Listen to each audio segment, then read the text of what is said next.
Oh, hi there. I'm Dr. Nicolas Rouleau, a professor from the Department of Psychology at Algoma University. And there's something really exciting I want to talk about today. See, I'm a neuroscientist, so I get really excited about the brain, and I think that by the end of this video, you'll be excited too.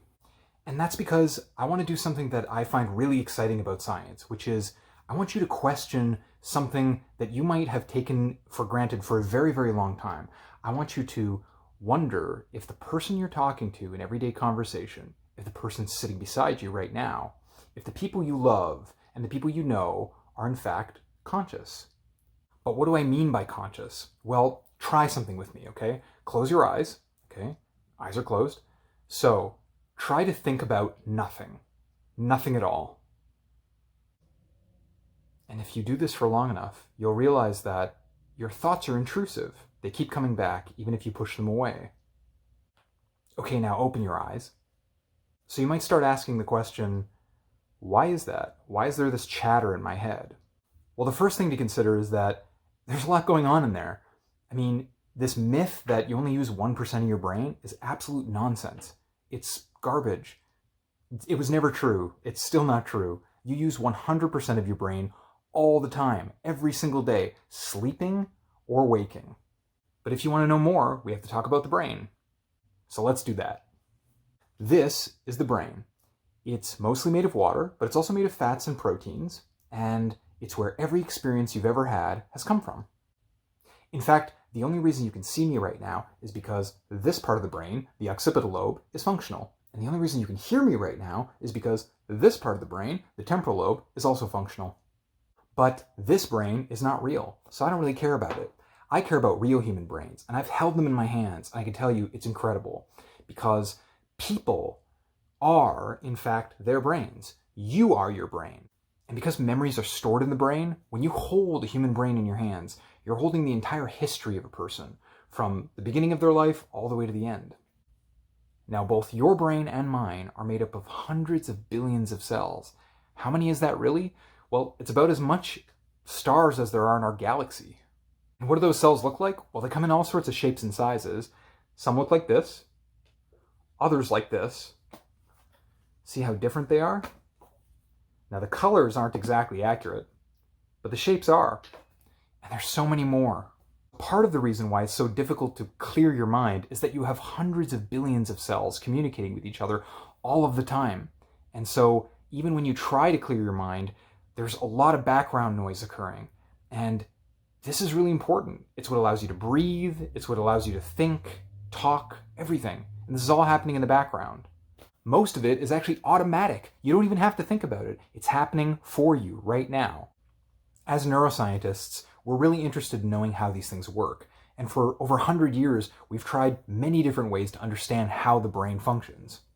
And over time, we've come up with some really cool tools to measure brain activity, like EEG, where you can actually measure brain waves over the surface of the scalp, and it tells you something about what's actually happening inside the skull, what kinds of patterns of activity are happening in the brain, and how they relate to our behavior and our thoughts. And all of that's really cool, but there are some things that we just can't study in humans.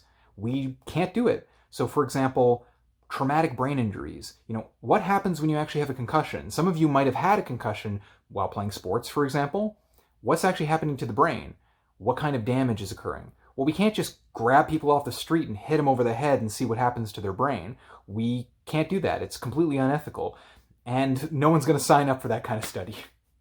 So what we've done instead is we've used animal models. We take rats and we hit them over the head. We open up their brains and we see what kind of damage occurred. And it's been really useful because doing that kind of research has allowed us to develop treatments to help people with brain injuries, and a lot of progress has been made. So the reason why your favorite hockey player can get a concussion and then a few weeks later can come back on the ice and score a goal, that's because of research that has been performed on animals, and we figured out how brain injuries work, and we figured out how to treat them and how to rehabilitate people. There's just so much that we don't know. For example, we don't really know how to heal the brain. So if you get a concussion, you have a little bit of brain damage, and there's nothing you can do about that in the long term. That brain damage is always there because the brain doesn't heal itself like other pieces of your body. But as scientists, we're very unsatisfied with that. we want to be able to solve these things. We want to be able to heal brains. So we have to come up with alternative solutions. We can't use humans and we can't use animals. So what are we going to do? Because the animals don't really tell you enough about what the human brain is doing, and we can't take humans off the street and hit them over the head. What's left? How do we solve this problem? One solution is to develop what are called 3D model systems. These are collections of cells in a dish that you can manipulate systematically in order to understand phenomena. And in this particular case, we're trying to understand brain injury. Where do the cells come from? Well, they can come from animals or they can come from human donors. But the point is, you can place these cells into materials and create these networks, these custom networks. And with those, you can study all sorts of interesting things. One thing that we do in the laboratory is we take a material called silk. Yes, the same silk that you find in your bed sheets and sweaters. And we use that silk to create these microscopic environments for cells. One of those microscopic environments looks a lot like this. This is a silk donut. We can put cells in here and they can flourish and create networks, miniature brains in a dish. But they're not this big. In fact, they're a lot smaller. They're only about 6 millimeters across, which is more like this. But don't be fooled by the size, because these silk donuts are about 1,000 times larger than your average cell. And there are about 1 million cells inside of one of these. Now this donut isn't real, it's just a cardboard cutout, but if I had a real one, and we had a microscope, and we looked at it together under that microscope, you would see an incredible world of cells. In fact, they would look like this, teeming with life, an intricate network, 1 million cells strong, forming miniature brains in a dish. This is what the donut model looks like. And we can take the center of the donut and fill it with a gel. And through that gel, the cells will form intricate connections. These are the types of connections that you have in your own brain. And together they form networks that give rise to thought and behavior. Now, like I said, we can't go around and grab brains and grab hammers and just hit them.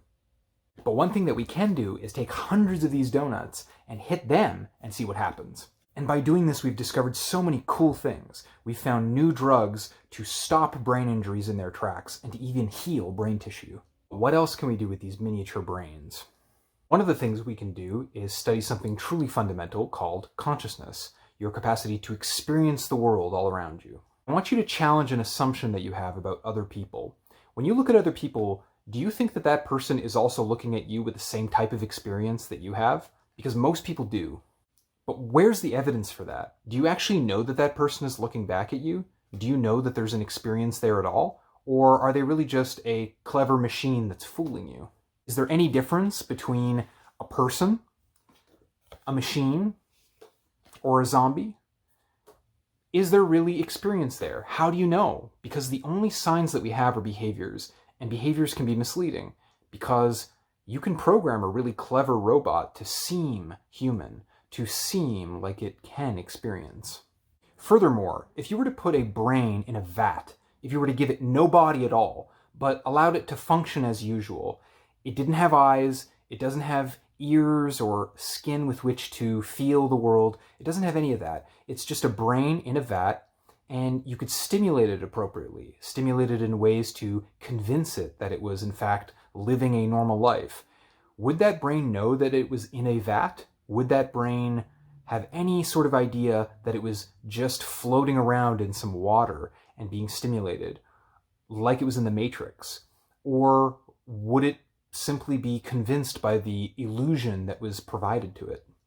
Well, that's something I'm very interested in. And for a long time, scientists really haven't been able to study it. It's been mostly a question that has been contemplated by philosophers.